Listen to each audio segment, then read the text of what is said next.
জন্মের পরের থেকে আমার জন্য রিজার্ভ আছে যতটুকু, 50 বছর বাঁচবো, 60 বছর বাঁচবো, যতটুকু হায়াত আমার জন্য নির্ধারিত করা আছে, নির্ধারণ করা আছে, প্রতিদিন একদিন একদিন করে কমে যেতেছে।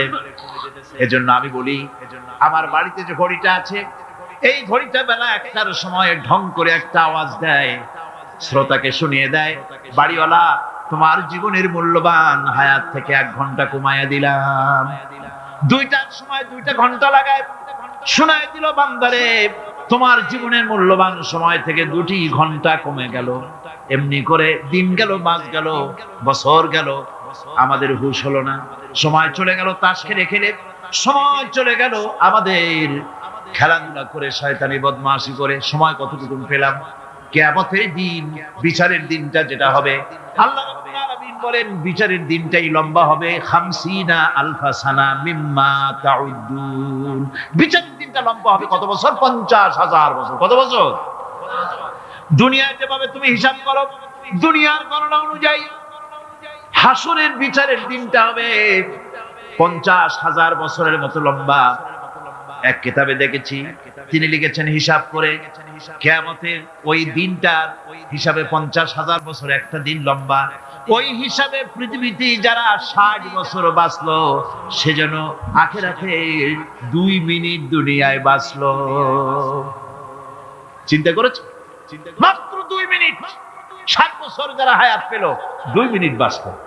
এই 2 মিনিটের জন্য কত হাঙ্গামা, কত মারধর, কত সন্ত্রাস, ক্ষমতার জন্য লড়াই, ঠ্যাং করেঙ্গে ত্যাং করেঙ্গে, লাঠি কে আন্দার মুমুর ভরেঙ্গে, শক্তির ঠেলায় অস্থির। আমার বন্ধুগণ, সময় চলে যাচ্ছে স্রোতের মতো করে, কারোর জন্য সময় অপেক্ষা করতেছে না। আমাদের মৃত্যু প্রতি মুহূর্তে কাছে চলে আসতেছে।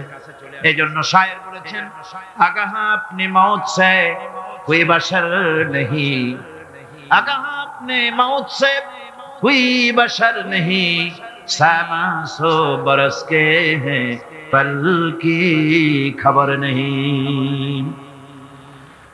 মৃত্যু সম্পর্কে আমাদের কার জানা নাই। যে কোনো মুহূর্তে মৃত্যু আমাদের কাছে এসে যেতে পারে, মৃত্যু সম্পর্কে কিছুই জানা নাই। অথচ প্রতি মুহূর্তে আমরা মৃত্যুর দিকে এগিয়ে চলছি। মাল সামান 100 বছর কি ধরে খাবো তাও জমা করে রেখেছি, কিন্তু এক মুহূর্তের খবর নাই। মা ফিরে এসেছি, বাড়ি যেতে পারবো নিশ্চয়তা নাই। আছে? বলেন আছে? আপনি বাড়ি যাও ভালো, বসেছেন, দাঁড়াতে পারবেন, এই নিশ্চয়তা আছে? নাই। সুতরাং সূরার যে সময়ের উপরে কসম করে মূলত সময়ের অপরিসীম গুরুত্ব সম্পর্কে আল্লাহ পাক মানুষকে বুঝাই দিতেছেন। সময়ের দাম দাও। আমাদের সময় চলে যায় গান শুনতে শুনতে, আশ্চর্য মলম বিক্রি করা দেখতে দেখতে, তাস পাশা খেলতে খেলতে সময় চলে যায়, কেউ খেয়াল করে না। সময় বলতে অতীত কালও হতে পারে, আবার বর্তমানও হতে পারে। আর বর্তমান কাল কোনো কালই না। বর্তমান কাল কোনো কাল নয়। প্রতি মুহূর্তে ভবিষ্যৎ এসে বর্তমান হয়, আর প্রতি মুহূর্তে বর্তমান কি হয়?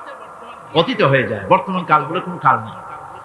প্রতি মুহূর্তে অতীত হয়ে যাচ্ছে। এই যে আমি মাহফিলে বসছিলাম প্রথম এসে, ওইটা কি এখনো বর্তমান আছে? এই যে বর্তমান কথা বলছি, এটা অতীত হয়ে যাচ্ছে। সুতরাং বর্তমান কাল নাই।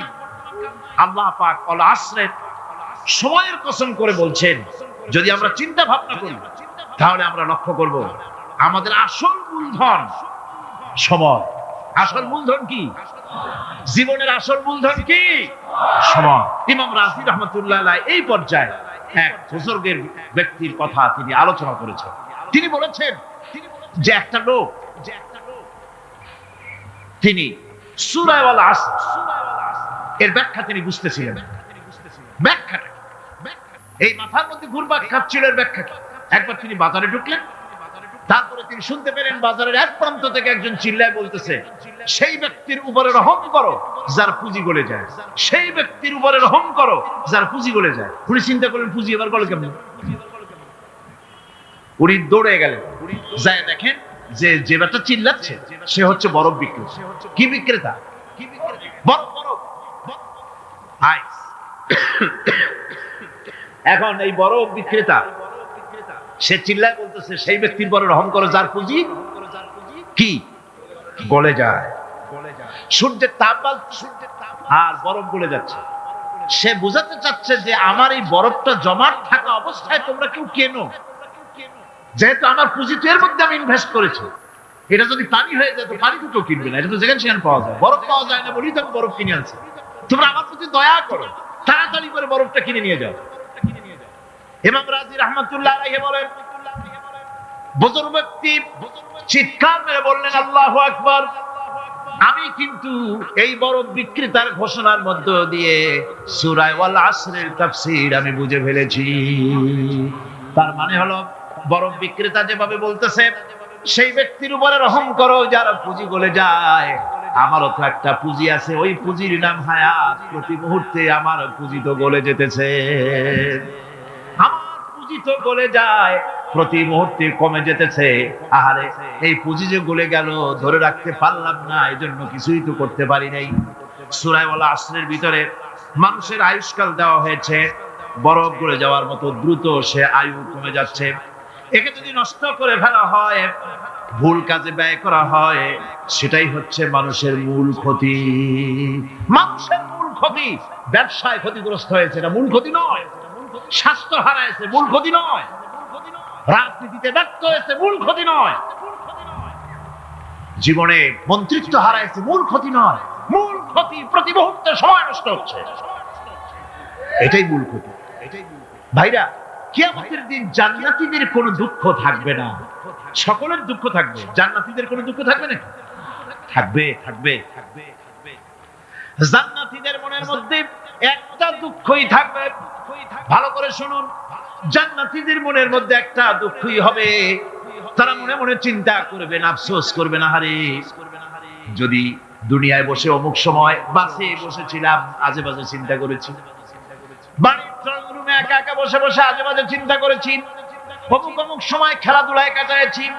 এই সময়গুলিতে যদি সুবহানাল্লাহ, আলহামদুলিল্লাহ, লা ইলাহা ইল্লাল্লাহ, আল্লাহু আকবার, এই তাসবিহ যদি পড়তাম, জিকির আজকার করতাম, জান্নাতের ভিতরে আরো নিয়ামত লাভ করতে পারতাম। সময়টা তো কাজে লাগাইলাম। মানুষের সবটা, মুমিনের সব কাজে সওয়াব। ফাকুলু লিন-নাসি হুসনা, মানুষের সঙ্গে ভালো ভালো কথা কও, মানুষের সঙ্গে হাসি মুখে কথা কও। একজনের সাথে হাসি মুখে কথা বললে আপনার একটা সদকা দেওয়ার মতো সমান সওয়াব আমলনামায় লেখা হয়ে গেল। ভালো ভালো কাম করো। বন্ধুগণ, সময় দ্রুত গতিতে চলে যাচ্ছে, মানুষের জীবন ক্ষতিগ্রস্ত হচ্ছে। ক্ষতি থেকে বাঁচতে পারবে চারটা গুণ যার মধ্যে আছে, বাকি সব ক্ষতিগ্রস্ত হয়ে যাবে। আমার ভাইয়েরা, এই কথাগুলি বলে আল্লাহ পাক যেন এরকম একটা দৃষ্টান্ত দিলেন। আপনি যদি পরীক্ষার হলে গিয়া দেখেন, ছাত্ররা পরীক্ষা দিতেছে, পরীক্ষার জন্য নির্ধারিত সময় কতটুকু? 3 ঘন্টা। 3 ঘন্টা। আপনি গিয়ে দেখলেন কোন একজন পরীক্ষার্থী পরীক্ষা দিতে গিয়ে আর একদিকে তাকায় আছে, আকাশের তারা গুনতেছে, অথবা সে গল্প করতেছে, অথবা পরীক্ষা বাদ দিয়ে আজে বাজে কিছু লিখতেছে। আপনি যেমন তাকে, ওই ছেলেটাকে আনবো না, গাফেল ছেলেটাকে ঘড়ির দিকে তাকায় বলেন, এই ছেলে ওই ঘড়ির দিকে তাকাও, দেখো তোমার সময় কিন্তু চলে যেতেছে মাত্র 1 ঘন্টা, আর তুমি সময় নষ্ট করতেছো।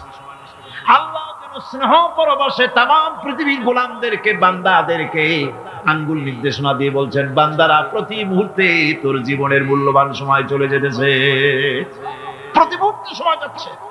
আর ইনসান, ইনসান বলতে শুধু মুসলমান না, ইনসান বলতে কি মুসলমান শুধু না, আল ইনসান মানব মণ্ডলী, বিশ্বের সমস্ত মানুষকে আল্লাহ বলছেন, হিন্দু, খ্রিস্টান, বৌদ্ধ, নাসারা, ইহুদি, মজুসি, মুসলমান, বিশ্বের সব মানুষকে আল্লাহ বলছেন। যেহেতু আল্লাহ স্রষ্টা, মানুষের ব্যাপারে সার্বিক কল্যাণময় কথা কে বলতে পারেন? কে বলতে পারেন? সে আল্লাহ রাব্বুল আলামিন বলছেন, সময় চলে যাচ্ছে, ও পৃথিবীর মানুষেরা। এই মানুষ বলতে আল্লাহ রাব্বুল আলামিন কোন ব্যক্তি, কোন গোষ্ঠী, কোন জাতিকে বলেন নাই, বলেছেন সমগ্র মানবতাকে। এর অর্থ হচ্ছে সূরাটিতে উল্লেখ্য 4টি গুণ যদি আমল করতে পারে লোকেরা, যেই ব্যক্তি করবে, যেই সমাজ করবে, যেই রাষ্ট্র করবে, যেই গোষ্ঠী করবে, যেই জাতি করবে, তারাই ক্ষতি থেকে বেঁচে যাবে। আর যারা করবে না, তারা ক্ষতিগ্রস্ত হবে। কি হবে বলুন?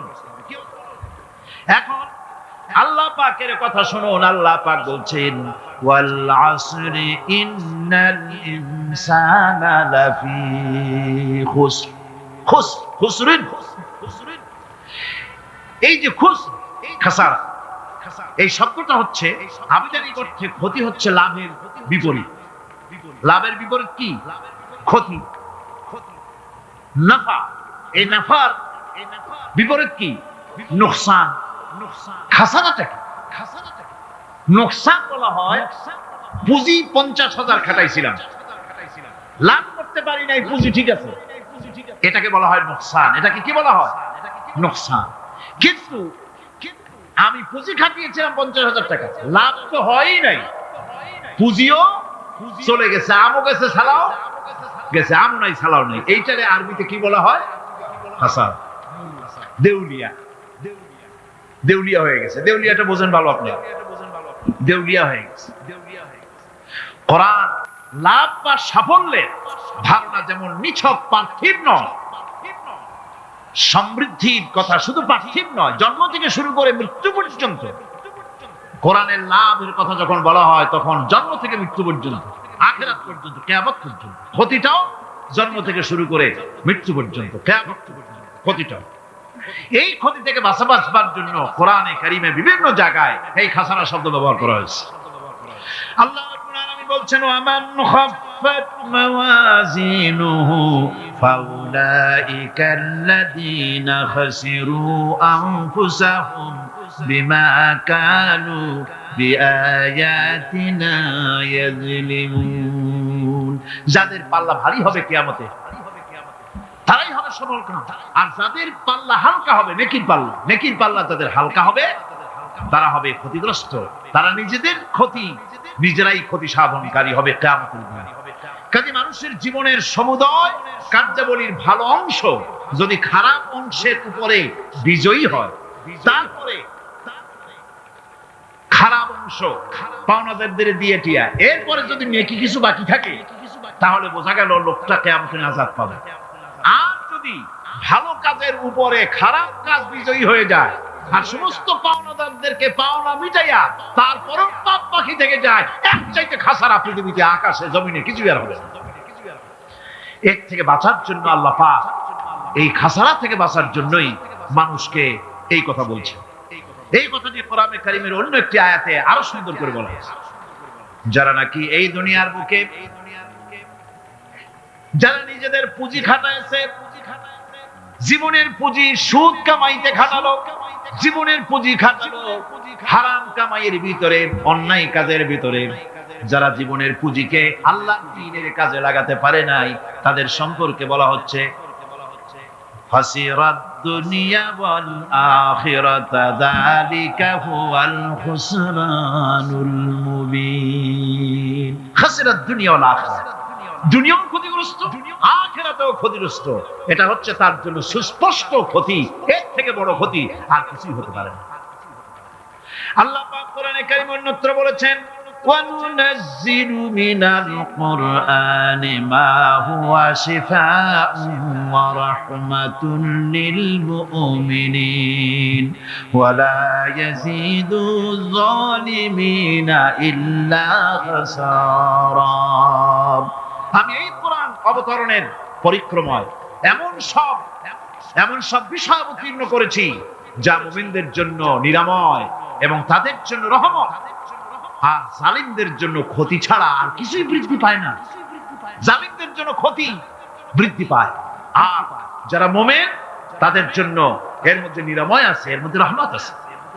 অর্থাৎ যারা এই কোরআনকে যারা নিজেদের আইনের কিতাব হিসেবে গ্রহণ করেছে, কোরআনকে তাবিজের কিতাব হিসেবে নয়, ধর্মীয় কিতাব হিসেবে নয়, কোরআন সংবিধান। কোরআন কি? কোরআনকে যারা সংবিধান হিসেবে মেনে নিয়েছে, কোরআনকে যারা সংবিধান হিসেবে গ্রহণ করলো, ব্যক্তি, পরিবার, সমাজ, রাষ্ট্রে তাদের যাবতীয় মানসিক, বুদ্ধিবৃত্তিক, নৈতিক, তামাদ্দুনিক রোগের নিরাময় হবে, এর দ্বারা শান্তি হবে। কিন্তু যেসব জালিম এই কোরআনকে প্রত্যাখ্যান করেছি, কোরআনকে যারা মৌলবাদীদের কিতাব বলে, কোরআনের কথা বললে মৌলবাদ বলে গাল দেয়, তারা তাদের কপালকে পোড়াইয়া ছাই বানাইয়া দিছে, তাদের তাদের কপাল সীমিত করে দিয়েছে। আমার দেশে, এই দেশটা কি মুসলমান বেশি না অন্য জাতি বেশি? কোন জোরে কোন? মুসলমান সবচেয়ে। খুব লক্ষ্য করে শোনেন, এই দেশে সবচেয়ে মুসলমান বেশি ইন্দোনেশিয়ার পরে।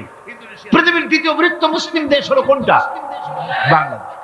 এই দেশে ইসলামরে যত গালি দেওয়া হয়েছে, কোরআনকে যত গালি দেওয়া হয়েছে, আলেমদেরকে যত গালি দেওয়া হয়েছে, রাসূলুল্লাহকে যত গালি দেওয়া হয়েছে, ইসলামী আদর্শকে যত গালি দেওয়া হয়েছে, পৃথিবীতে কোন দেশে এইভাবে ইসলামকে গালি দেওয়া কোথাও হয় না। এমনকি আমেরিকার মতো দেশে, ইংল্যান্ডের মতো দেশেও কোরআনের বিরুদ্ধে এত কথা কেউ বলতে সাহস পাবে না, ইসলামের বিরুদ্ধে কথা বলতে সাহস পাবে না, যেহেতু মুসলমানেরা সেখানে পাল্টা আক্রমণ করবে। আজ আমার দেশে মুসলমানের ঘরের সন্তান হইয়া ইসলামের বিরুদ্ধে তারা বক্তব্য রাখে। মৌলবাদ মৌলবাদ জিকির উঠে গেছে। আমেরিকার প্রেসিডেন্টরা যখন শপথ নেন, প্রেসিডেন্ট হিসেবে ওথ নেন, বাইবেলের উপরে হাত রাখেন আর বলেন, এই মহাগ্রন্থকে স্পর্শ করে শপথ নিচ্ছি, আমি আমার চিন্তা চেতনা, আমার মেধা, আমার প্রজ্ঞা, সবটা আমার জাতি, আমার দেশকে উন্নয়নের জন্য, এর সমৃদ্ধির জন্য, এর সংরক্ষণের জন্য আমি আমার জীবনকে উৎসর্গ করি। বাইবেলের উপরে স্পর্শ করে এই শপথ তারা নেন। আমার দেশের প্রেসিডেন্ট, প্রধানমন্ত্রী শপথ নেওয়ার সময় কোরআন শরীফের উপরে হাত রাখে যদি, তাহলে বলা হবে বেচারা মৌলবাদী হয়ে গেছে। এটা করা যাবে না। আর যদি কেউ করে সামান্য কিছু, কোরআন না, যদি তসবিহ নিয়েও আসে, তাহলে বুঝতে হবে জাতির সাথে একটা প্রতারণা ছাড়া কিছুই না। কাজী ধর্মের প্রতি আকর্ষণ একটা ভিন্ন জিনিস, সেই জিনিসকে ছেড়ে যারা দেয় তারাই ক্ষতিগ্রস্ত হয়, আর যারা ধরে রাখে তারা দুনিয়ায় ক্ষতিগ্রস্ত হয় না। আল্লাহ পাক এখানে রাসূল করিম সাল্লাল্লাহু আলাইহি ওয়াসাল্লাম একটি হাদিস প্রণিধান করলেন কোরআনের ব্যাপারে। হুজুর বলেছেন, আল কোরআন হুজ্জাতুন লাকা ওয়া আলাইকা। এই কোরআন হয় তোমার পক্ষের সাক্ষী, না হয় এই কোরআন তোমার বিপক্ষের সাক্ষী। কিয়ামতে এই কোরআন হয় তোমার পক্ষে কাজ করবে, নতুবা এই কোরআন তোমার বিপক্ষে কাজ করবে। দুই অবস্থা থেকে খালি হবে না, হয় কোরআন তোমার পক্ষে সাক্ষী দেবে, না হয়। আমরা কি চাই? কিয়ামতে কি চাই? বলেন কি চাই? কোরআনের পক্ষে যদি আমরা সাক্ষী চাই, তাহলে এই কোরআনের পক্ষে আমাদেরকে কাজ করতে হবে। এছাড়া আমাদের নাজাতের কোনো পথ নেই। আমাদের মুক্তির পথ হচ্ছে কোরআন কেন্দ্রিক, রাসূলুল্লাহর হাদিস কেন্দ্রিক। এর বাইরে আমাদের সমস্ত পুঁজি নষ্ট হয়ে যাবে। আমাদেরকে পৃথিবীতে টিকে থাকতে হলে কোরআনের উপরে ভিত্তি করে আমাদেরকে বাঁচতে হবে, টিকতে হবে। কোরআনে কারিমে আল্লাহ রাব্বুল আলামিন অন্যত্র বলেছেন, কুল ইন্নাল খাসিরিনাল্লাযীনা খাসিরু আনফুসাহুম ওয়া আহলিহিম ইয়াওমাল কিয়ামাহ আলা যালিকা হুয়াল খুসরানুল মুবিন। বলো, প্রকৃত দেউলিয়া তারাই যারা কিয়ামতের দিন নিজেকে, নিজের পরিবার পরিবর্গকে এই ক্ষতির দিকে যারা ঠেলে দেবে। ভালো করে শুনে নাও, এটি হচ্ছে সুস্পষ্ট ক্ষতি, সুস্পষ্ট দেউলিয়াপনা। এই ক্ষতি থেকে বাঁচার জন্য আল্লাহ রাব্বুল আলামিন কোরআনে কারীমের মধ্যে বলেছেন, ওয়াল আসরি ইন্নাল ইনসানা লাফি খুসর। পড়েন সবাই, ওয়াল আসরি ইন্নাল ইনসানা লাফি খুসর। মানুষের, সমগ্র মানুষের জীবন ক্ষতিগ্রস্ত, ব্যস্ত। কে বলতেছেন? ঘাস শিউরে ওঠার কথা না, ঘাস শিউরে ওঠে। আল্লাহ বলতেছেন ক্ষতিগ্রস্ত, ব্যস্ত। আপনি যতই মনে করেন আপনার মিল আছে, কল আছে, কারখানা আছে, মন্ত্রী, টাকা পয়সা আছে, প্রেসিডেন্ট হয়েছেন, প্রধানমন্ত্রী হয়েছেন, আপনার জীবন সফল হয়েছে, আল্লাহ বলেন না, জীবন ব্যর্থ, জীবন বিফল, জীবন ক্ষতিগ্রস্ত। তাম পৃথিবী সমস্ত মানুষ ক্ষতিগ্রস্ত, ব্যর্থ। চারটা কাজ করলে সফল হবে। কয়টা কাজ? জোরে বলেন, কয়টা কাজ? ইল্লাল্লাযীনা আমানু ওয়া আমিলুস সালিহাতি ওয়া তাওয়াসাউ বিল হাক্কি ওয়া তাওয়াসাউ বিস সাবর। চারটা কাজ করলে জীবন হবে সফল। এই ব্যর্থতা থেকে, এই ক্ষতি থেকে যদি বাঁচতে চাই কিনা? কারা কারা চাই দেখাই তো হাত, কারা কারা চাই ক্ষতির হাত থেকে বাঁচতে চাই কারা? আলহামদুলিল্লাহ, হাত নামান। ক্ষতির হাত থেকে যারা বাঁচতে চান আল্লাহ রাব্বুল আলামিন তাদের জন্য ফর্মুলা পেশ করেছেন, ইল্লাল্লাযীনা আমানু ওয়া আমিলুস সলিহাতি ওয়া তাওয়াসাউ বিল হাক্কি ওয়া তাওয়াসাউ বিস সাবর। আল্লাহ পাক বলেন 4টি কাজ করলে জীবন সফল হয়ে যাবে। কয়টা কাজ? 4টা কাজ করলে জীবনটা সফল হয়ে যাবে। 1 নম্বরে ঈমান। 1 নম্বরে কি? ঈমান। এটাই হচ্ছে ফাউন্ডেশন। ক্ষতি থেকে বাঁচার জন্য প্রথম যে গুণটি, সেটির নাম হচ্ছে ঈমান। ইসলামে ঈমানের স্থান সর্বপ্রথম, তারপরে হচ্ছে ইসলাম। ঈমান আগে, তারপরে কি? ইসলাম। ইসলাম হচ্ছে বীজ, ঈমান হচ্ছে বীজ, আর ইসলাম হচ্ছে চারা, গাছ। এটা হচ্ছে ভিত্তি। এই ভিত্তিকে সর্বপ্রথম মজবুত করতে হবে। ঈমানের ভিত্তি, ঈমানের ভিত্তি দুনিয়ায় ঈমানের আহ্বান জানাবার জন্যই আল্লাহ রাব্বুল আলামিন সমস্ত নবী এবং রাসূলদেরকে পৃথিবীতে পাঠিয়েছেন ঈমানের আহ্বানের জন্য। দুনিয়ার সমস্ত নবীদের দাওয়াত ছিল ঈমানের দাওয়াত। কিসের দাওয়াত? এই ঈমানের দাবিটা আসছে, দাওয়াতটা এসেছে আল্লাহর কাছ থেকে। কার কাছ থেকে? দেখুন, পৃথিবীর ভিতরে কোন নবীদের কথার সাথে আরেকজন নবীর কথার কোনো বৈপরীত্য হয় নাই। সমস্ত নবীদের কথা একরকম ছিল। কয় রকম?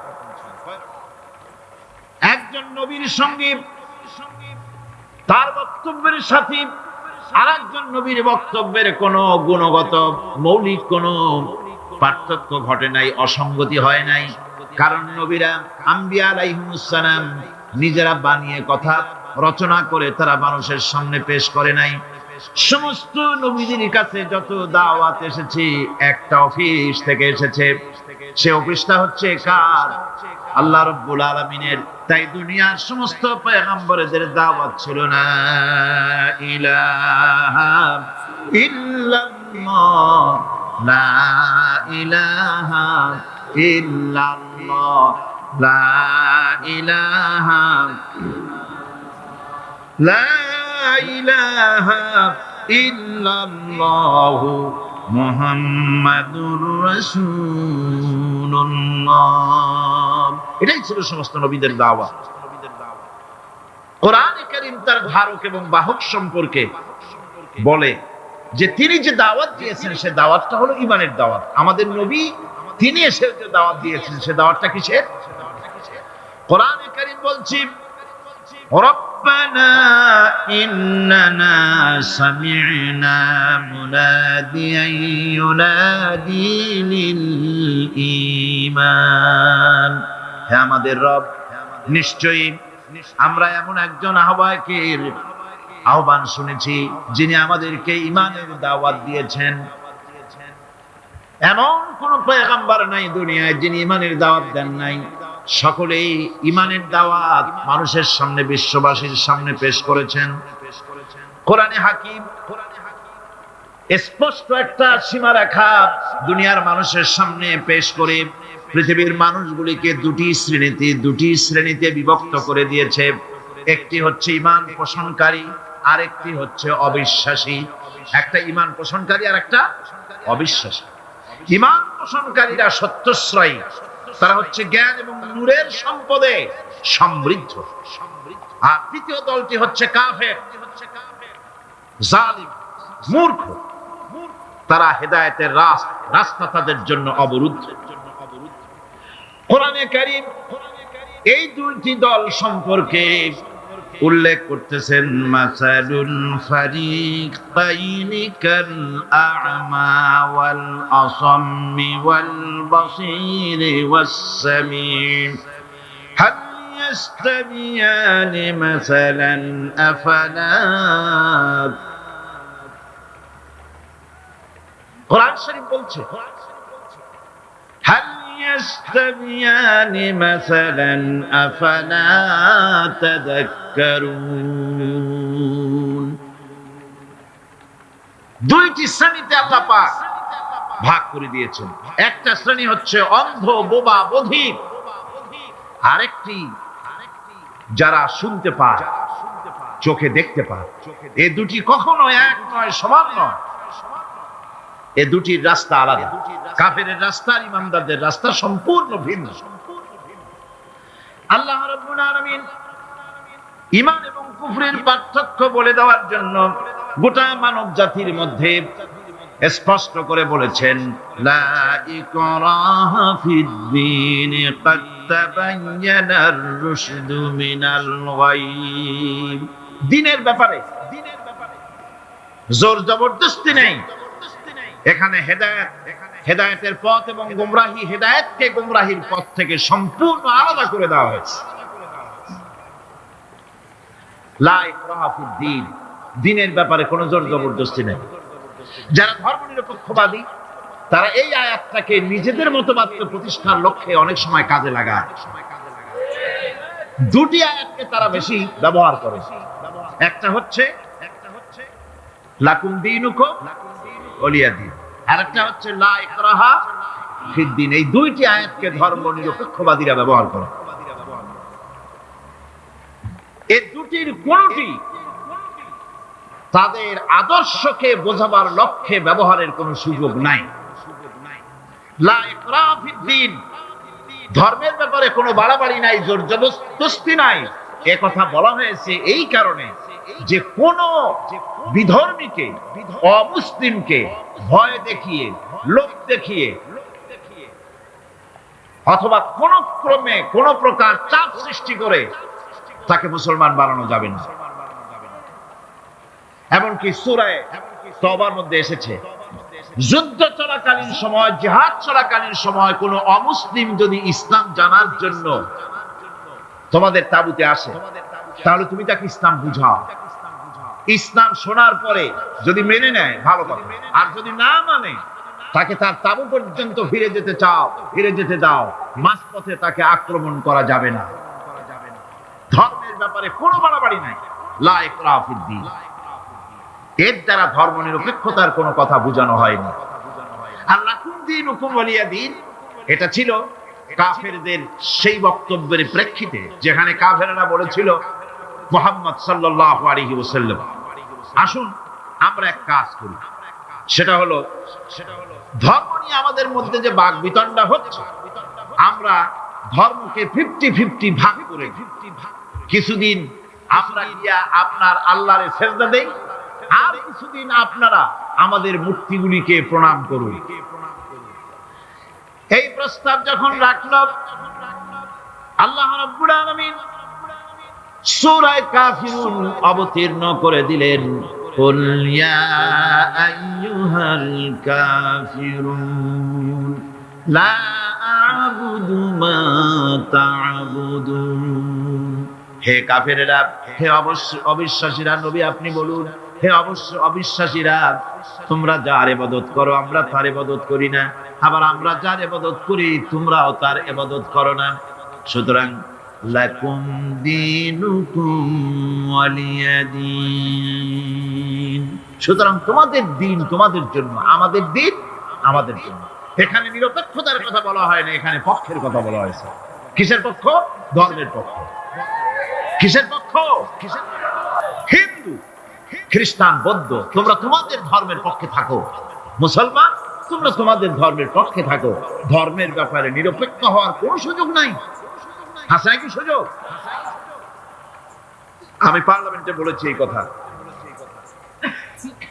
যে একটা ধর্মের উপরে বিশ্বাস করে নিজেকে একটা ধর্মের পক্ষের ব্যক্তি হিসাবে ঘোষণা করে কেউ বলছে, দাবি করছে আমি হিন্দু, কেউ বলছে আমি বৌদ্ধ, কেউ বলছে আমি খ্রিস্টান, কেউ বলছে আমি মুসলমান। নিজেকে একটা ধর্মের বিশ্বাসী ঘোষণা করার পর আমি ধর্মনিরপেক্ষ, এই কথাটা মিথ্যা, বানোয়াট, জালিয়াতি, প্রতারণা, মুনাফিক। কোন ধর্মের অনুসারী ব্যক্তি ধর্ম নিরপেক্ষ হতে পারে না। কেবলমাত্র নাস্তিক, যারা আল্লাহরে মানে না, আল্লাহকে স্বীকার করে না, ওরা বলতে পারে আমরা ধর্ম নিরপেক্ষ, ধর্মের ব্যাপারে আমরা নিরপেক্ষ গুলো মানি না, বিশ্বাস করি না। কিন্তু যারা ধর্মে মানে, সেদের যে ধর্মেরই হোক না কেন, সে ব্যক্তি ধর্ম নিরপেক্ষ যদি দাবি করে, এটা মিথ্যে কথা, এটা মুনাফিকি ছাড়া কিছু হতে পারে না। মুসলমানকে, যে কোনো জাতিকে যে ধর্মে আছে ধর্মের পক্ষে থাকায় কথাই বলে। এখন আমি বলতেছিলাম ইমানের কথা। ইমান আগে আনতে হবে। ইমান সম্পর্কে আল্লাহ রাব্বুল আলামিন বলতেছেন ইমান হলো আগে, তারপরে ইসলাম। আবার ইমান আনার আগে আবার কুফরি একটা শব্দ আছে, সেটা হলো ফামান ইয়াকফুর বিত্তাগুতি ওয়া ইউমিন বিল্লাহি ফাকাদ ইসতামসাকা বিল উরওয়াতিল উসকা লা ইনফিসামা লাহা ওয়াল্লাহু সামিউন আলীম। ফামান ইয়াকফুর বিত্তাগুত, যে ব্যক্তি তাগুতকে অস্বীকার করেছে, সর্বপ্রথম তাগুতকে অস্বীকার করতে হবে। ওয়া ইউমিন বিল্লাহ, আর এরপরে আল্লাহর উপরে যে ঈমান আনলো, ফাকাদ ইসতামসাকা বিল উরওয়াতিল উসকা, সেমন এক শক্ত অবলম্বন ধারণ করলো যা তাকে কোনো কিছুই বিচ্ছিন্ন করবে না, ধ্বংস করে দেবে না। সুবহানাল্লাহ। এখন সত্যিকারের ঈমানদারের পরিচয়টা কি? কোরআনে কারীম সত্যিকারের ঈমানদারের পরিচয় এভাবে পেশ করতেছে, ইন্নামাল মুমিনুনা আল্লাযীনা আমানু বিল্লাহি ওয়া রাসূলিহি সুম্মা লাম ইয়ারতাবু ওয়াজাহিদু বিআমওয়ালিহিম ওয়া আনফুসিহিম ফি সাবিলিল্লাহ উলাইকা হুমুস সাদিকুন। ঈমানের দাবিতে সত্যবাদী কারা? ইন্নামাল মুমিনুনা আল্লাযীনা আমানু বিল্লাহি ওয়া রাসূলিহি, সত্যিকারের মুমিন তো তারা যারা নাকি ঈমান এনেছে আল্লাহর উপর এবং রাসূলের উপরে। এই ঈমান আনার পর সুম্মা লাম ইয়ারতাবু, এরপরে কোন সন্দেহে সে নিপতিত হয় নাই, কোন সন্দেহ তার মনের মধ্যে জায়গা পায় নাই, আর সে আল্লাহর রাস্তায় জিহাদ করেছে মাল দিয়ে, জান দিয়ে।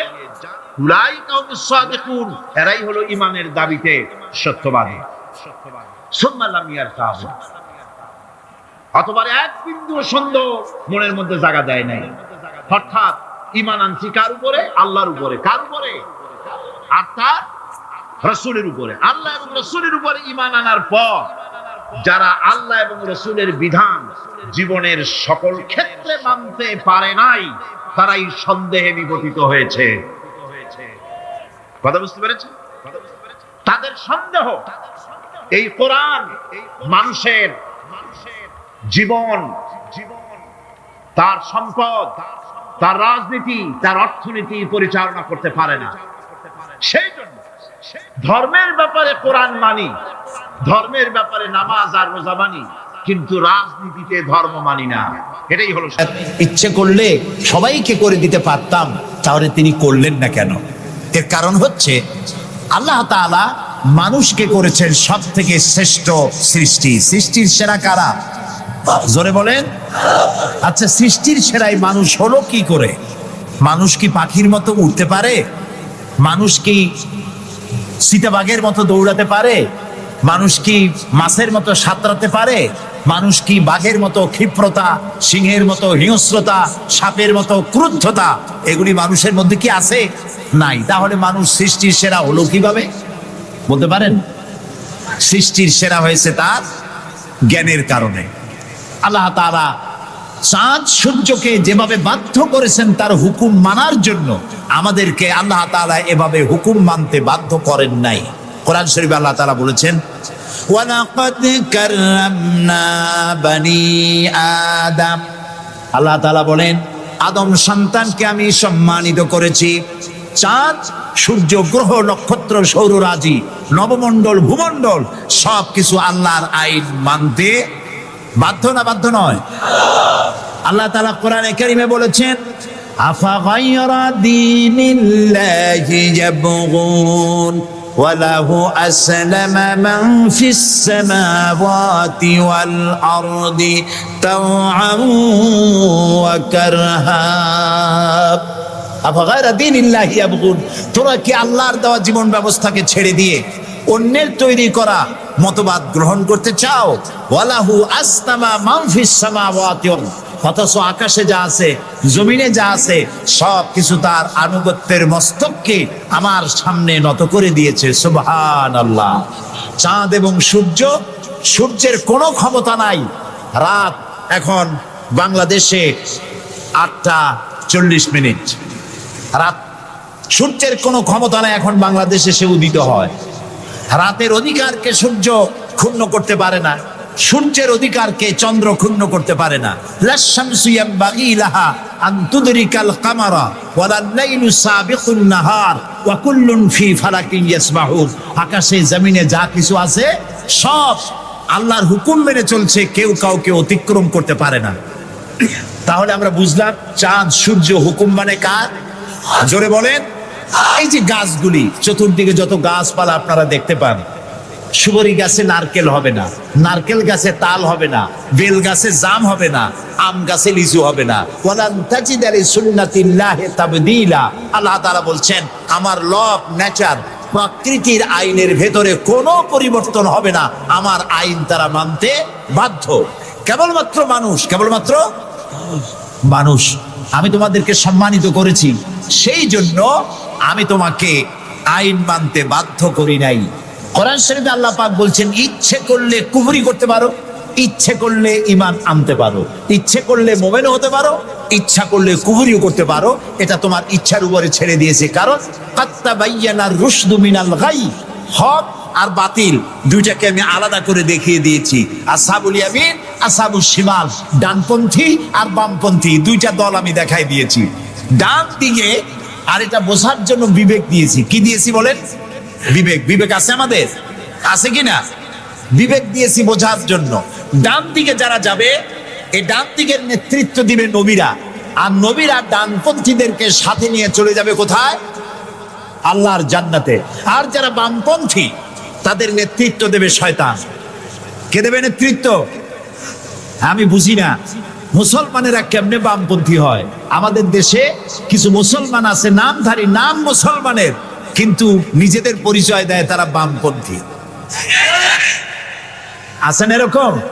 এই সমস্ত বামপন্থীদের নেতৃত্ব দিবে শয়তান, আর এদেরকে নিয়ে শয়তান তাদেরকে নিয়ে যাবে কোথায়? যা আল্লাহ তাআলা বলছেন কাত্তাবাইয়ানার রুশদু মিনাল গাই, হক এবং বাতিলকে আলাদা করে আমি ভাগ করে দুটি পথকে দেখিয়ে দিয়েছি। এখন তোমার ইচ্ছা আমার উপর ঈমান আনতেও পারো, আর যদি ইচ্ছা হয় আমার সাথে কুফরিও করতে পারো। যেহেতু তুমি গাছ না, গর্জ না, চন্দ্র না, তুমি মানুষ, আমি তোমাকে সম্মান দিয়েছি, সেজন্য তোমার এখতিয়ারে ছেড়ে দিয়েছি, বিবেকও দিয়েছি। এই বিবেক দিয়ে তুমি বুঝতে পারবা পথ কোনটা। আল্লাহ বলছেন আমার দায়িত্ব হলো ওয়া আলাল্লাহি কাসদুস সাবিল, সোজা রাস্তা বলে দেওয়ার দায়িত্ব আমার। সুবহানাল্লাহ।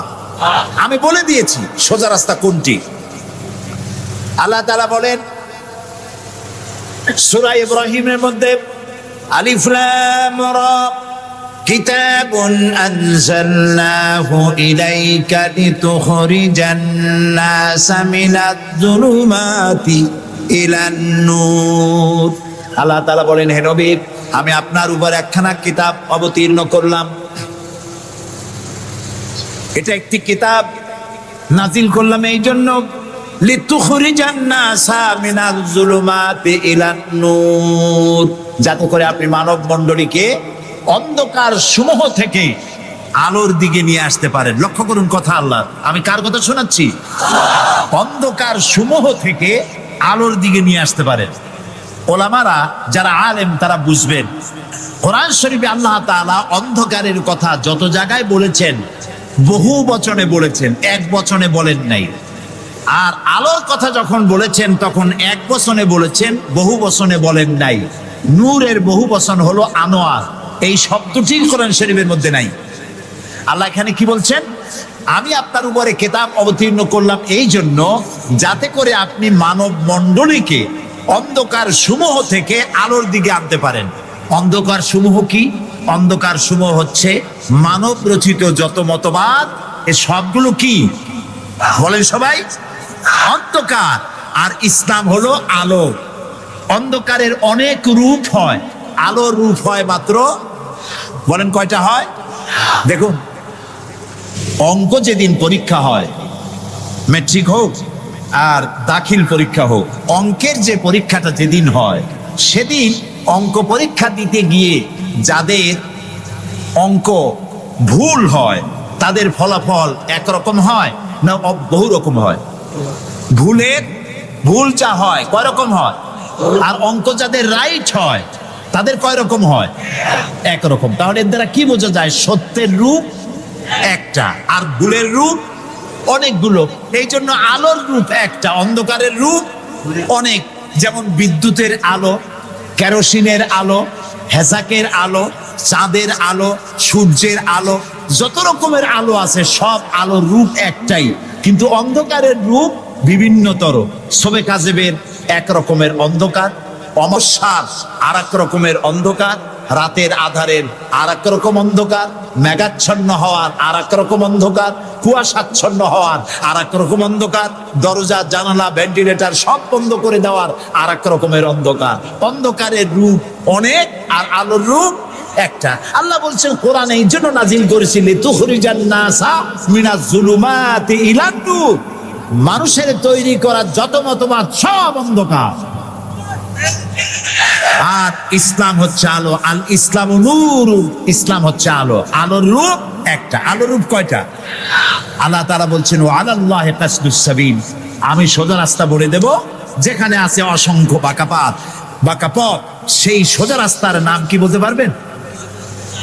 মাশাআল্লাহ, আপনারা সবাই বলতে পেরেছেন। সেই ইসলাম, সেই পথের নাম ইসলাম।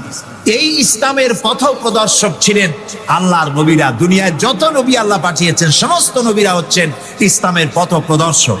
কিন্তু বইপত্রে অনেক সময় একটা কথা ভুল লেখে। তারা লেখে মুহাম্মদ সাল্লাল্লাহু আলাইহি ওয়াসাল্লাম ইসলাম ধর্মের প্রবর্তক। এটি একটি ভুল কথা। প্রবর্তক অর্থাৎ যিনি শুরু করেন, যিনি যে জিনিসটা চালু করেন, তিনি ওইটার প্রবর্তক হন। ইসলামের প্রবর্তক হচ্ছেন আল্লাহ তাআলা, আর সমস্ত নবীরা হচ্ছেন প্রচারক, আর সর্বশ্রেষ্ঠ প্রচারক হচ্ছেন মুহাম্মাদুর রাসূলুল্লাহ সাল্লাল্লাহু আলাইহি ওয়াসাল্লাম। আল্লাহ রাব্বুল আলামিন তাকে পৃথিবীতে পাঠালেন ইসলাম প্রচার, প্রসার, প্রতিষ্ঠা এই কাজের জন্য।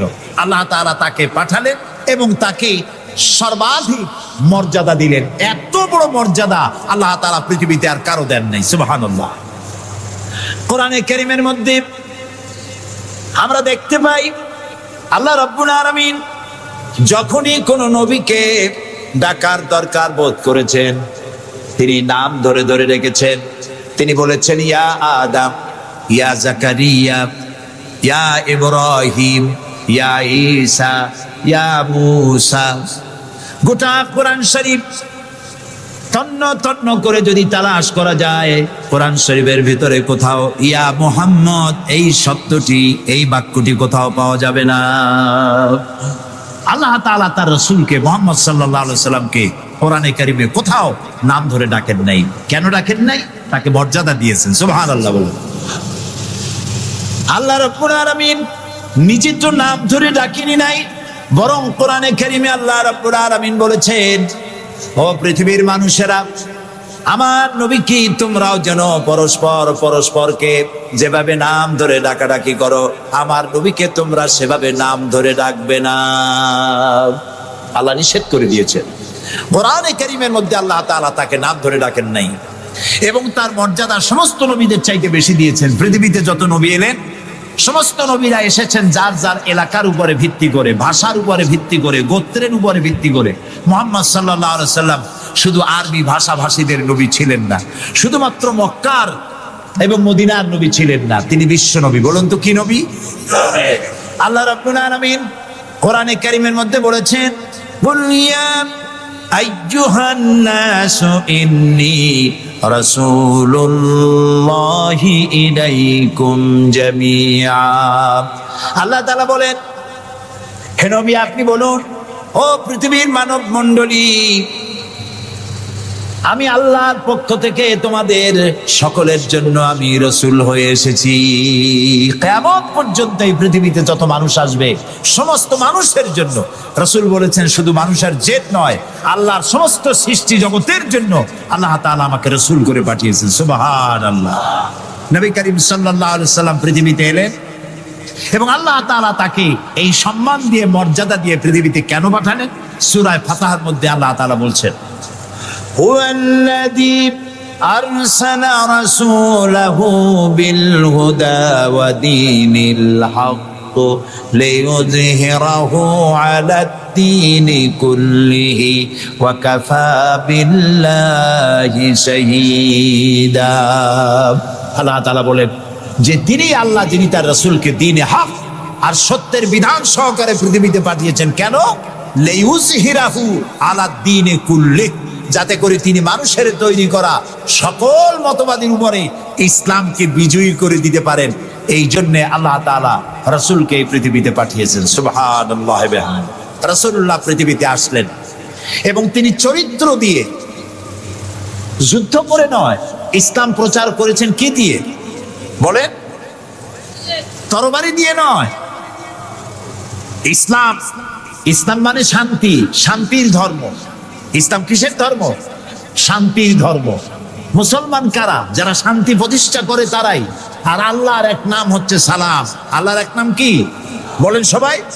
সালাম। আল্লাহর নাম শান্তি, ইসলাম শান্তি, মুসলমানেরা চায় শান্তি।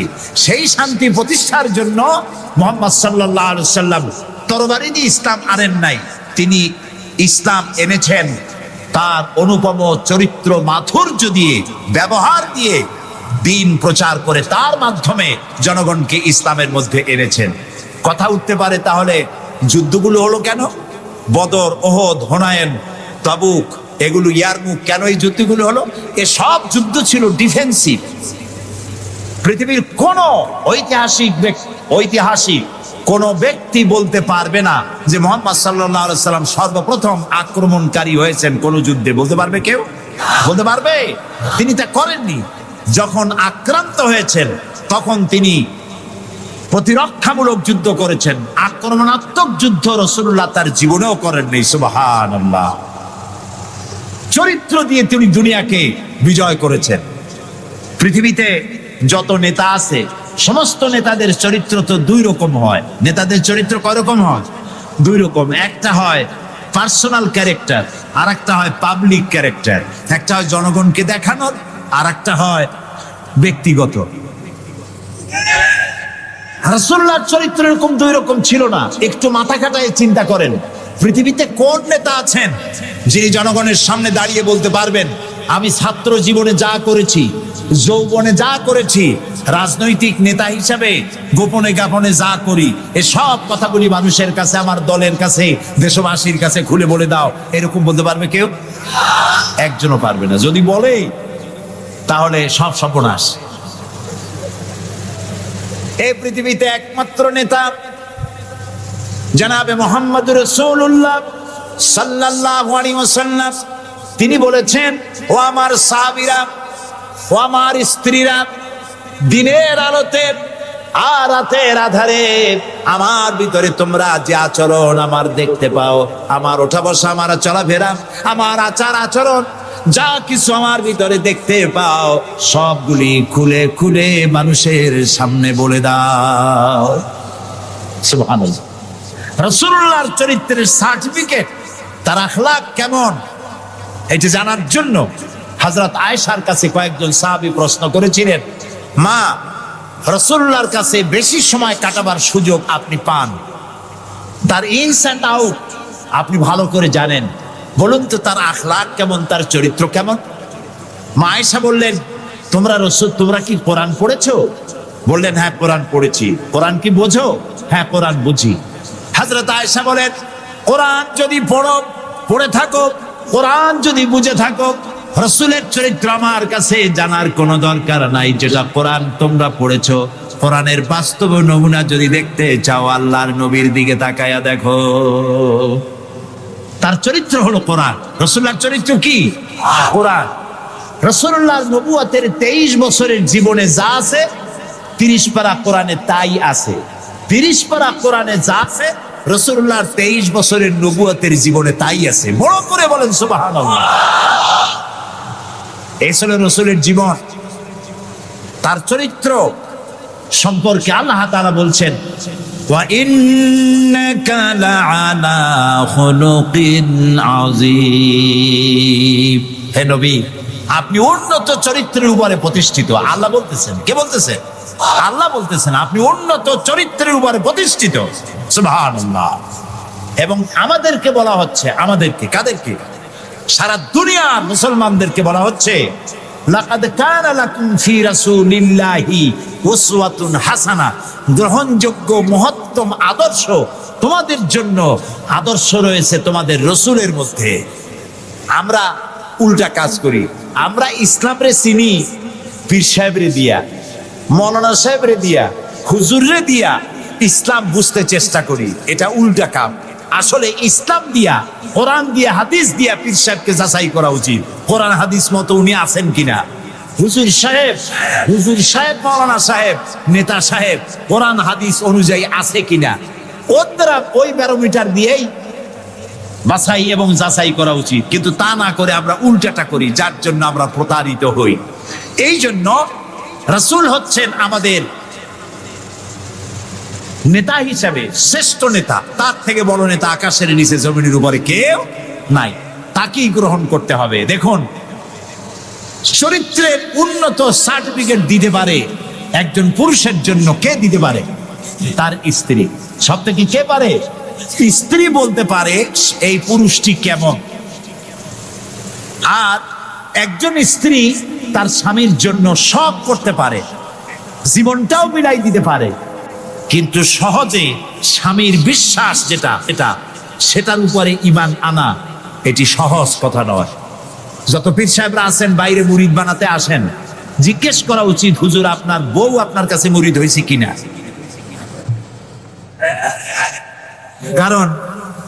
কারণ বউ জানে। বাইরে এসে যতই হুজুর অনেক কিছু নামের আগে মেজবাউল আরিফিন, সিরাজুস সালিকিন, তারপরে কি কুতুবে রব্বানি, গাউসে সামদানি, আশেকে পান্দান, সিয়াহে দান্দান, এই যতই বলা হোক না কেন, কিন্তু আসলে উনি কি ওনার বউ চাইতে কেউ ভালো জানে না। এটা ঠিক কিনা? বউ ঈমান আনছে কিনা, মুরিদ হইছে কিনা, ওইটা দেখা দরকার। ড্রাইভারকে জিজ্ঞেস করা দরকার আপনার হুজুর কেমন, ড্রাইভার বলতে পারবে। ওনার সাথে খাদেমদেরকে একান্তে জিজ্ঞেস করা দরকার হুজুর কেমন, কোনরা বলতে পারবেন। দেখুন, এই পৃথিবীতে নবী করিম সাল্লাল্লাহু আলাইহি ওয়াসাল্লাম যখন ওহী পেলেন, দ্বিতীয় ওহী ছিল ওয়ানজির আশিরাতাকাল আকরাবিন, নিকটবর্তী লোকদেরকে এবার দ্বীনের দাওয়াত দেন। এই সর্বপ্রথম দাওয়াতের জন্য আল্লাহ তাআলা বললেন, আল্লাহর প্রতি, জাহান্নামের প্রতি ভয় দেখা, সতর্ক করুন মানুষদেরকে। সর্বপ্রথম তিনি মনে করলেন নিকটবর্তীদেরকে দাওয়াত দিতে আল্লাহ বলেছেন আগে। তামার নিকটবর্তী খাদিজার চাইতে তো কেউ নাই। খাদিজার কাছে গিয়েই রাসূলুল্লাহ দাওয়াত দিলেন। দাওয়াতটা কি? বললেন, খাদিজা, এই যে চোখে দেখা লাত, মানাত, উজ্জা, হুবাল, এর একটাও খোদা না, এগুলো বেহুদা। এগুলা কিছু বানাইতে পারে না, কেউ সাহায্য করতে পারে না, এমনকি নিজেকেও বিপদ থেকে রক্ষা করার কোনো শক্তি ওদের নাই। এক অদেখা আল্লাহ আছেন, যিনি ছাড়া কোনো ইলাহ নাই। তোমাকে আমাকে তিনিই সৃষ্টি করেছেন, তাকে আল্লাহ হিসাবে মানো, যারা দেখা যায় না। আর আমি সেই আল্লাহর শেষ নবী, আমাকে নবী হিসাবে মানো। কত বড় কঠিন কথা, কত বড় কঠিন কথা। প্রিয় ভাই সব, পর্দার আড়ালের মা বোনেরা, লক্ষ্য করুন, হযরত খাদিজাতুল কুবরা রাদিয়াল্লাহু তাআলা আনহা 40 বছরের বয়সের সময় মুহাম্মদ সাল্লাল্লাহু আলাইহি সাল্লামকে বিয়ে করেছিলেন। তখন তার বয়স 25 বছর। আর আজ 40 বছর বয়সে নবীজি নবুয়ত পেয়েছেন। 15টি বছর সময় পেয়েছেন রসুলকে কাছে থেকে দেখার। হযরতে খাদিজা যখনই দ্বীনের দাওয়াত পেলেন, ও দেখা আল্লাহকে বিশ্বাস করতে হবে, মুহাম্মদ সাল্লাল্লাহু আলাইহি সাল্লামের নবুয়ত মানতে হবে, এই প্রশ্ন যখন সামনে এলো, হযরতে খাদিজা কোনো প্রশ্ন তোলেন নাই, এক মুহূর্ত দেরিও করেন নাই, সঙ্গে সঙ্গে পড়ে নিয়েছেন লা ইলাহা ইল্লাল্লাহু মুহাম্মাদুর রাসূলুল্লাহ। হযরত খাদিজা বললেন আবুল কাসিম, তিনি মুহাম্মদ সাল্লাল্লাহু আলাইহি সাল্লামকে আবুল কাসিম বলে ডাকতেন, হে কাসেমের পিতা, হে কাসেমের পিতা, আমি ঈমান আনলাম আল্লাহর উপরে যারে কোনোদিন দেখি নাই, আমি ঈমান আনলাম আপনার প্রতি, সেই আল্লাহর আপনি প্রেরিত রাসূল নবী হিসেবে মেনে নিলাম, কারণ বিগত 15টি বছর আপনার সাথে থেকে আপনার মধ্যে যে আচরণ দেখেছি, এই আচরণ কোনো সাধারণ মানুষের হতে পারে না, আপনি অবশ্যই আল্লাহর নবী, আমার কোনো সন্দেহ নেই। রাসূলুল্লাহ যা করেছেন, চারিত্রিক বিপ্লব করেছেন, তার কৈশোর, তার যৌবন ওই জনগণের মধ্যেই হয়েছে। আল্লাহ তাআলা সিরিয়া থেকে নবী এনে মক্কায় চাপায় দেন নাই, মিশর থেকে নবী এনে মক্কার উপরে চাপায় দেন নাই, ওই সমাজেই তিল তিল করে তিনি বড় হয়েছেন মানুষের মাঝে। আর মানুষেরা এক পর্যায়ে মুহাম্মদ এই নামটা ভুলিয়ে গেল, তাকে ডাকা শুরু করলো আল আমিন বলে। সুবহানাল্লাহ, এটা নবুয়ত পাওয়ার অনেক আগে তাকে ডাকতো আল আমিন। বিপদে পড়লে বলতো চলো আলামিনের কাছে যাই, ঝগড়া হলে বলতো চলো আলামিনের কাছে যাই, আমানত রাখতে হবে চলো আলামিনের কাছে যাই। তার নামই লোকেরা ভুলে গেল, এক পর্যায়ে নাম প্রচারিত হলো আল আমিন, মানে কি? বিশ্বাসী। তিনি নিজেকে তিল তিল করে গড়েছেন, আল্লাহ তাআলা গড়ে তুলেছেন তাকে। হযরতে খাদিজা তার প্রতি ঈমান আনলেন, রাসূলুল্লাহ দাওয়াত দিলেন তার বন্ধু, যার সাথে তার বন্ধুত্ব ছিল 20 বছরের, হযরতে সাইয়েদুনা আবু বকর রাদিয়াল্লাহু তাআলা আনহু, 20 বছরের বন্ধু। হযরত আবু বকরের কাছে রাসূলুল্লাহ যখন দাওয়াত দিলেন যে আমি আল্লাহ রাসূল, আমার উপর ঈমান আনো, এক আল্লাহর উপর ঈমান আনো, হযরত আবু বকরও এক মুহূর্ত দেরি করেন নাই, বলেছেন আপনি অবশ্যই আল্লাহর নবী, আমার তো কোনো সন্দেহ নাই এর মধ্যে। সুবহানাল্লাহ।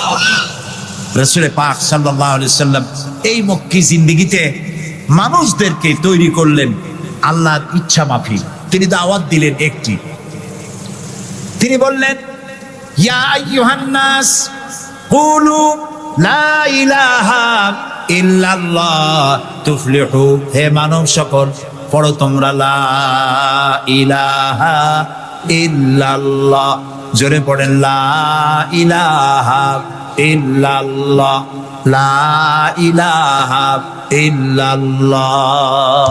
একথা ঘোষণা করে দাও, কোনো ইলাহ নাই, কোনো আইনদাতা নাই, বিধানদাতা নাই, শাসনকর্তা নাই, কেউ নাই ইল্লাল্লাহ, আল্লাহ ছাড়া। এই দাওয়াত যখন তিনি দিলেন, যেই সমাজের লোকেরা তাকে আলামিন বলতো, সেই লোকেরা ফুলের মালা নিয়ে দৌড়ে আসতো নাকি? তারা পাথর নিয়ে ছুটে এলো, কারণ তারা বুঝতো লা ইলাহা ইল্লাল্লাহর মানে কি। লা ইলাহা ইল্লাল্লাহর মানে শুধু কোনো ইলাহ নাই আল্লাহ ছাড়া, মুহাম্মদ সাল্লাল্লাহু আলাইহি ওয়াসাল্লাম আল্লাহর প্রেরিত রাসূল, এই কথাটুকু যদি শুধু হইতো তাহলে মার খাওয়া লাগতো না। রাসূলুল্লাহ মার খান নাই, মুসা আলাইহিস সালাম মার খান নাই, ইব্রাহিম আলাইহিস সালাম খান নাই, এমন কোন নবী নাই। 3 জন নবী ছাড়া, কয়জন নবী ছাড়া? 3 জন নবী ছাড়া মার খান নাই, দেশান্তরিত হন নাই, গালিগালাজ শোনেন নাই, ঠাট্টা বিদ্রুপ শোনেন নাই, এমন কোন নবী নাই। কয়জন নবী বাদে? 3 জন। একজনকে আদম আলাইহিস সালাম, সে সময় কোনো মানুষই নাই, কাজেই তারে বিরক্ত করবে কে? আর ছিলেন নূহ আলাইহিস সালাম, প্রথমে বাধা পাইলেন, পরে যখন বন্যা হয়ে গেল, সব যখন মরে গেল, তখন আর তারে বাধা দেওয়ার মতো কেউ ছিল না। আর একজন ছিলেন হযরত সুলাইমান আলাইহিস সালাম। হযরত সুলাইমানকে আল্লাহ সারা পৃথিবীর রাজত্ব তার হাতের মুঠায় দিয়ে দিয়েছিলেন, সেই জন্য তার বিরোধিতাকারী কেউ ছিল না। এই 3 জন বাদে ইয়া হাসরাতান আলাল ইবাদ, বান্দার উপর আফসোস, এমন একজন নবী রাসূল পাঠাই নাই যার সাথে সমকালীন যুগের লোকেরা ঠাট্টা করে নাই, বিদ্রুপ করে নাই, মারধর করে নাই, সবাই করেছে। কারণটা কি? কারণ কি? কারণ হলো লা ইলাহা ইল্লাল্লাহর মতো বিপ্লবাত্মক রিভলিউশন সৃষ্টিকারী কথা আকাশের নিচে জমিনের উপরে আর নাই। মানে কি? মানে হচ্ছে লা ইলাহা, কোন ইলাহা নাই, কোন আইনদাতা নাই, কোনো বিধানদাতা নাই, কোনো শাসনকর্তা নাই, কোনো হায়াত আর মওতের মালিক কেউ নাই ইল্লাল্লাহ, আল্লাহ ছাড়া। এটি বিপ্লব সৃষ্টিকারী কথা। এই কথা যখন হযরত মূসা আলাইহিস সালাম বলেছিলেন ফেরাউনের সামনে, ফেরাউন তখন বলল, মা আলিমতু লাকুম মিন ইলাহিন গায়রি, আমি তো জানি না যে আমি ছাড়া আরো কোনো ইলাহ আছে, তুমি এক নতুন দাওয়াত নিয়ে আসছো। আনা রাব্বুকুমুল আলা, আমি তো বড় খোদা, আমি তো বড় ইলাহ। আমি এই গত 6 তারিখে মিশর সফর করেছিলাম, আমার জীবনের প্রথম এই মিশর সফর। উদ্দেশ্য ছিল মূসা আলাইহিস সালামের দেশ দেখা, ফেরাউনের দেশ দেখা। সেখানে ফেরাউনকেও অবশেষে দেখে এলাম। ফেরাউন মরে গেছে, কিন্তু তার দেহটাকে আল্লাহ তাআলা রেখে দিয়েছেন। আল্লাহ তাআলা তারে বলেছিলেন, যে জায়গায় যে দরিয়ায় তাকে ডুবানো হয়েছে সেই বাহার, সেই সমুদ্র দেখে এসেছি। যেখানে আল্লাহ তাআলা মূসা আলাইহিস সালামের সঙ্গে কথা বলেছেন সেই জায়গাও যাওয়ার তৌফিক আল্লাহ তাআলা দিয়েছেন, সেই জায়গাও দেখে আসছি। ফেরাউন, তাকে দেখার জন্য মিউজিয়ামের মধ্যে ঢুকলাম। 40 পাউন্ড মিশরীয় মুদ্রা, 40 পাউন্ড লাগলো। এরপরে ওর লাশ দেখার জন্য আরো 70 পাউন্ড লাগবে। পয়সা খরচ করে এই শয়তানটাকে দেখতে গেলাম। কারণ আল্লাহ তাআলা বলেছেন, কুল সিরু ফিল আরদ ফানজুরু কাইফা কানা আকিবাতুল মুকাদ্দিবিন, ঘুরে বেড়াও, আমার পৃথিবী ভ্রমণ করো। আল্লাহ তাআলা বলছেন, আমার পৃথিবী ভ্রমণ করো আর দেখো মহাসত্যের অস্বীকারীদের আমি কি পরিণতি করেছি, দেখে আসো। সুবহানাল্লাহ। আমি গিয়ে দেখলাম মিস্টার ফেরাউন শুয়ে আছে, গ্লাসের বক্সের মধ্যে কাপড় দিয়ে জড়ানো, গর্দানটা এরকম চিকন, এতটা লম্বা গর্দান, মুখের মধ্যে দাঁত একটা আছে, হাতে এবং হাত পা বের করা, তাতে কিছু নখ টক আছে এবং মাথায় কিছু চুলও আছে। কয়েক হাজার বছর আগের লাশ। সে যখন ডুবতেছিল তখন বলতেছিল, আমান্তু না, হ্যাঁ, আমান্তু কামা আমানাত বিহি বানু ইসরাঈল, আমি ঈমান আনলাম বনি ইসরাঈলরা যার উপর ঈমান আনছে। আল্লাহর উপর ঈমান আনছে এটা কিন্তু বললো না, বনি ইসরাঈলীরা যার উপরে ঈমান এনেছে তার উপরে ঈমান আনলাম। ওয়া আনা মিনাল মুসলিমিন, আল্লাহ আমি তো একজন মুসলমান, আমার সুবাও কেন? আল্লাহ তাআলা বললেন, আল-আন, এখন ওয়াকাদ আসাইতা ক্বাবলু ওয়া কুনতা মিনাল মুফসিদিন, অথচ তুমি বিদ্রোহ ঘোষণা করেছো আর তুমি সবথেকে বড় সন্ত্রাসী। ও বলছে আনা মিনাল মুসলিমিন, ও বলছে আনা মিনাল মুসলিমিন, আমি তো মুসলমানদের একজন। আল্লাহ কয় ওয়া কুনতা মিনাল মুফসিদিন, তুই তো সন্ত্রাসী, বিপর্যয় সৃষ্টিকারী। আমি তোরে আজ শুধু মারবই না, কে বলতেছেন? আমি তোরে শুধু মারবই না, আলিয়াউমা নুনাজ্জিকা বিবাদানিক, আমি তোর দেহটাকে রক্ষা করব। পানিতে তুই পচবি না, মাটিতে পচবি না, পোকায় মাকড়ে তোরে খাবে না, আমি তোরে শুটকি বানায় রাখবো কিয়ামত পর্যন্ত।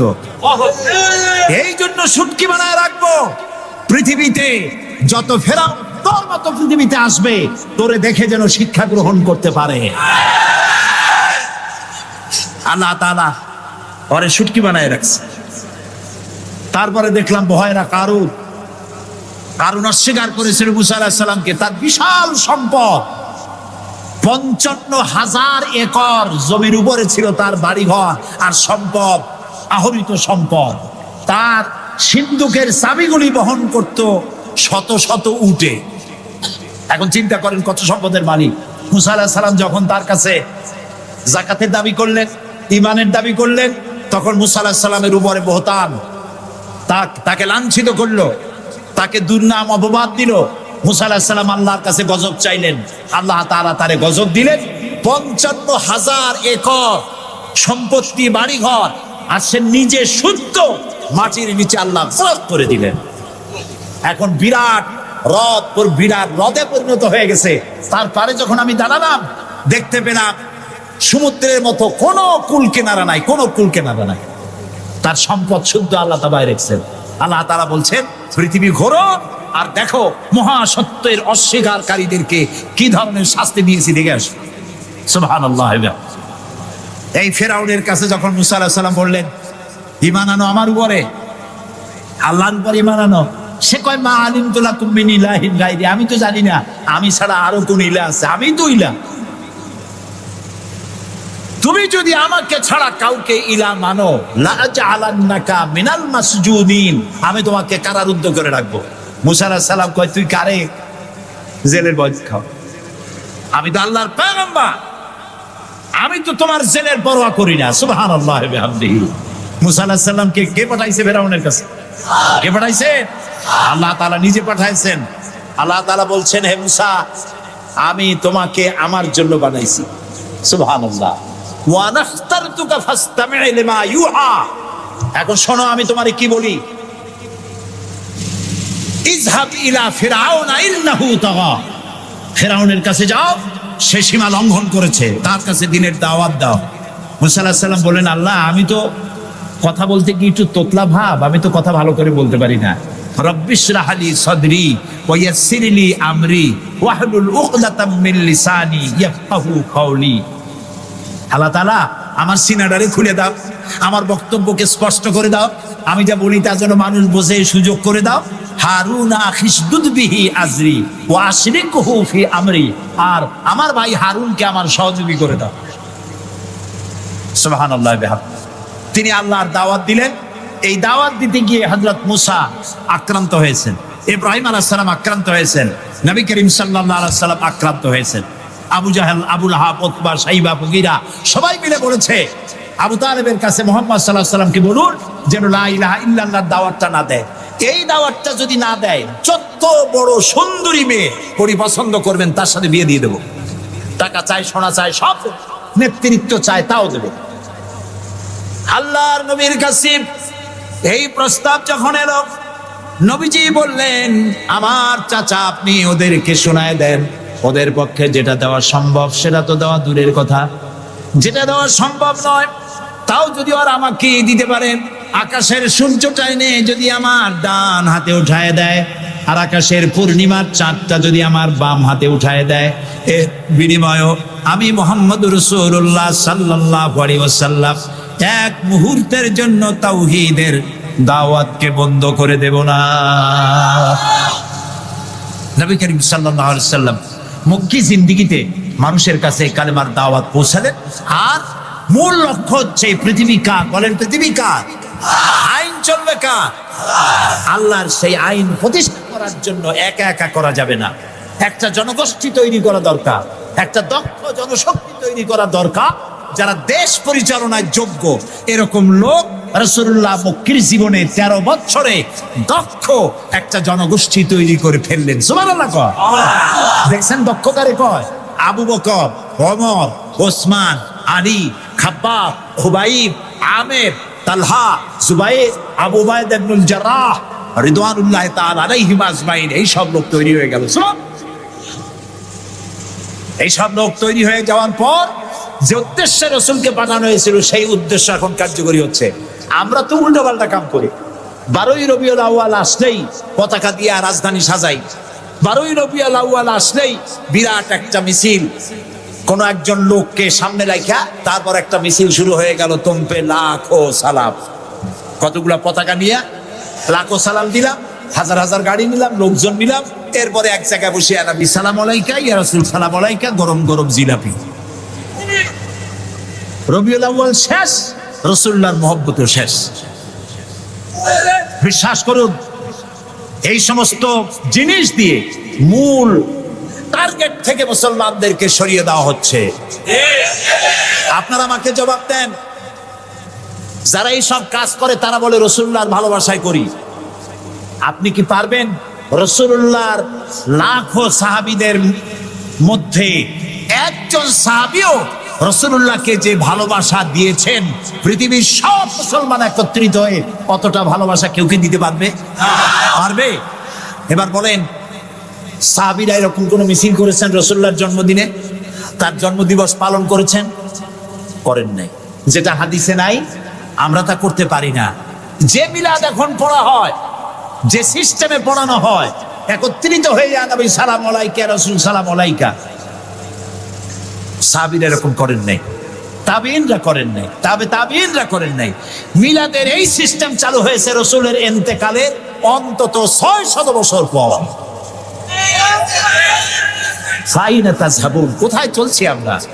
রাসূলের মূল অনুষ্ঠান ছেড়ে দিয়ে, মূল কাজ ছেড়ে দিয়ে ভিন্ন পথে প্রবাহিত হচ্ছি।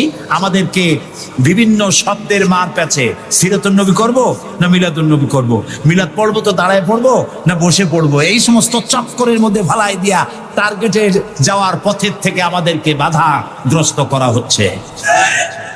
প্রিয় ভাই সব, নবী করিম সাল্লাল্লাহু আলাইহি ওয়াসাল্লাম জনশক্তি তৈরি করে ফেললেন, একটা রাষ্ট্র চালাবার মতো লোক তৈরি হয়ে গেল। আপনি যদি এই যে আর্মির ট্রেনিং হয়, শীতকালীন মহড়া হয়, আর্মির ট্রেনিং হয় কেন? এত পয়সা দিয়ে আর্মি টিকায় রাখা হয় কি জন্য? কি জন্য? দেশ রক্ষার জন্য। আমরা তো সবাই দেশপ্রেমী, আমরা দেশ রক্ষা করতে তো আমরাই পারি। আর্মিদেরকে এত পয়সা খরচ করে করানো হচ্ছে কেন?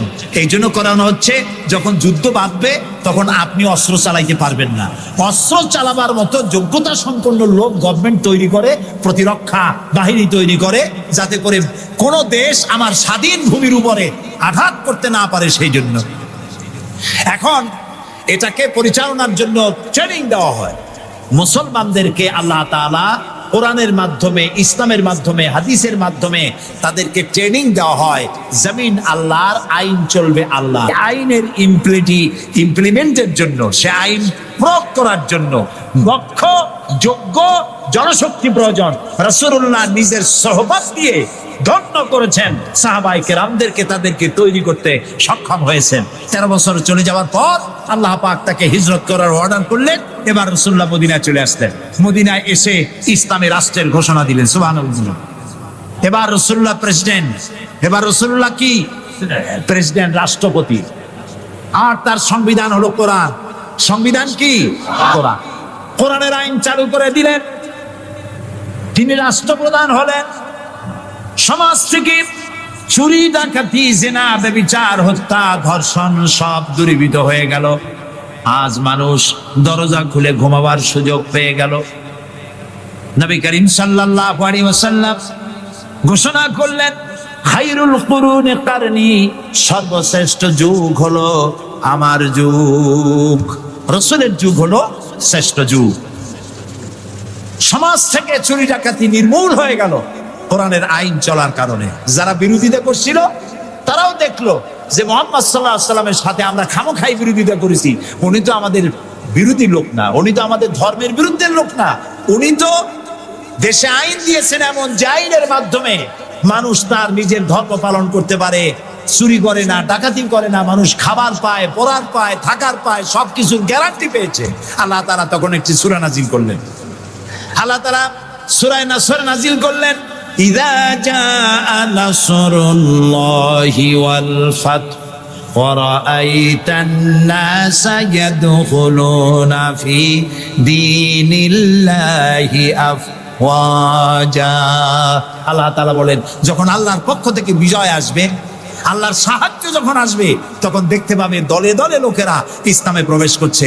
রাসূলুল্লাহর ইন্তেকালের সময় দেখা গেল আশেপাশে যত গোত্রে ছিল, এলাকা ছিল, সব পড়ে ফেলেছে লা ইলাহা ইল্লাল্লাহু মুহাম্মাদুর রাসূলুল্লাহ। কাফের বলতে আর কেউ ছিল না। শান্তি পেল, নিরাপত্তা পেল। ইসলাম শান্তি এবং নিরাপত্তা। এই শান্তি এবং নিরাপত্তার পথে মানুষ যাতে আর আসতে পারে, সেই জন্য আজকের পৃথিবীর বৃহৎ শক্তি লেগেছে ইসলামকে ধ্বংস করার জন্য। আজ আমাদেরকে বলা হচ্ছে সন্ত্রাসী, মুসলমানদেরকে বলা হচ্ছে সন্ত্রাসী আর মৌলবাদ।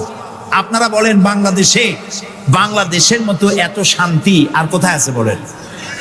এই যে পয়লা বৈশাখ গেল, পয়লা বৈশাখী আনন্দ উদযাপন করার জন্য ঢাকা শহরে যা মানুষ নামলো, ইতিহাসে নাকি এত মানুষ কোনোদিন নামে নাই। পেটে বাচ্চা, কোলে বাচ্চা, ঘাড়ে বাচ্চা, এগুলো নিয়ে রাত 12টা 1টা পর্যন্ত রাস্তায় রাস্তায় হিন্দু মুসলমান দৌড়দৌড়ি করেছে। কোনো অশান্তি ছিল? এই প্রথমবারের মতো বাংলাদেশে গত 30 বছরের মধ্যে গত রমজানে রোজার পূজা একসাথে আসলো, ঠিক না? হিন্দুরা তাদের দুর্গা পূজা করতে পারছে? বলেন না পারছে কিনা? মুসলমানেরা রোজাও রাখতে পারছে, ওরা পূজাও করতে পেরেছে, ঠিক না ভাই? এবার বলেন, এই ফেনীতে আপনারা দুর্গাপূজার সময় কয়টা মূর্তির মাথা ভাঙছেন বলেন? ভাঙছেন? মন্দির ভেঙেছেন? কোন হিন্দু পিটাইয়া ভারতে পাঠায় দিয়েছেন? বাংলাদেশে সাম্প্রদায়িক সম্প্রীতি সব থেকে বেশি ভালো, আলহামদুলিল্লাহ।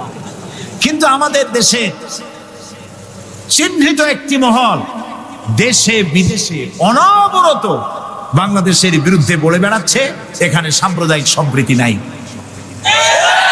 এখানে নাকি হিন্দুরা নিরাপত্তা বোধ করছে না, এখানে নাকি সন্ত্রাসের জ্বালা মানুষ অস্থির, আর সন্ত্রাস সব নাকি তৈরি হয় মাদ্রাসায়।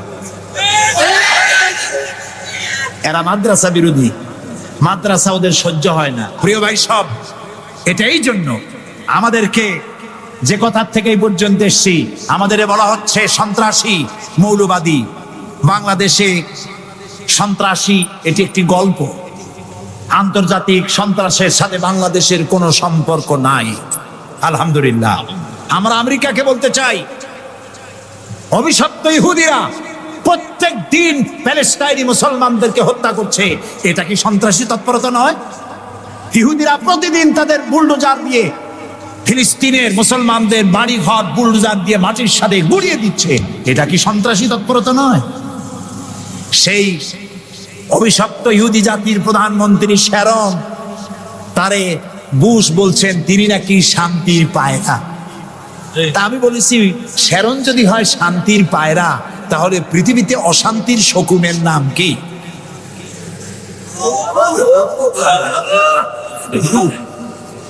আপনাদের ফতোয়াই কার্যকরী হোক। আল্লাহ আছেন, আল্লাহ আছেন।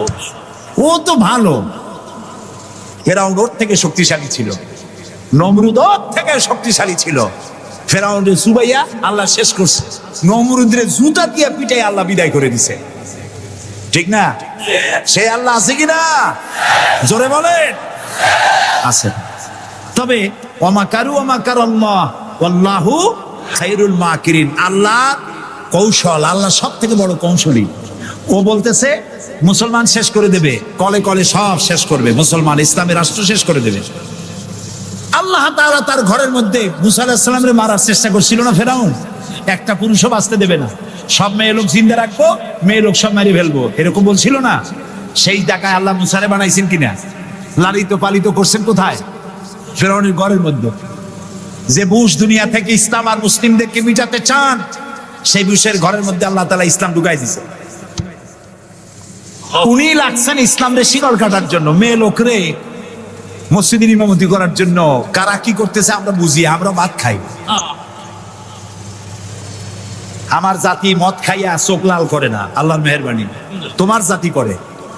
আমেরিকায় মেন্টাল হসপিটালে রুগী সব থেকে বেশি, পাগল বেশি দুনিয়ার সব জায়গায়। দুনিয়ার সবচাইতে বেশি পাগল কোন দেশে? আমেরিকায়। কারণ ওদের ব্রোকেন ফ্যামিলি, যৌথ পরিবার না, স্বামী স্ত্রী বিশ্বাস করে না, স্ত্রী স্বামীর বিশ্বাস করে না, বাপ ছেলের স্নেহ করে না, ছেলে মায়ের ভক্তি করে না। অশান্তির জ্বালায় মাথার চুল চতুর্দিক দিয়ে কাটিয়া মাথার উপরে তালপট্টির দিক বানায় রাখে। কেউ বা মাথার চুল ছোট ছোট করে কাটিয়া পিছনের দিকে বাসার নাম্বার, মোবাইল নাম্বার লিখে থাকে। আমি দেখে কইছি, শয়তানে যদি দেখে, শয়তান খালি কানবে আর বলবে যে আমি শয়তান হয়েছিলাম কি কাজে? এইটা তো খারাপ শয়তান। শান্তি নাই, অশান্তির দাবানল জ্বলছে গোটা আমেরিকা জুড়ে। ওরা মুসলমানদের ঐতিহ্য ধ্বংস করার জন্য একটা কোথার থেকে শয়তান মহিলা এনে মসজিদের ইমামতি করাইছে। আর ওর পেছনে যারা নামাজ পড়ছে সেগুলো সব নামাজি, কোন নামাজি না। আর যিনি ইমামতি করেছেন পত্রিকা এসেছে তার নাকি স্বামী ছাড়াই একটা বাচ্চা হয়েছে। এই হলো ইমাম। যে জাতের ইমাম সেই জাতের মুয়াজ্জিন, সেই জাতের মুক্তাদি।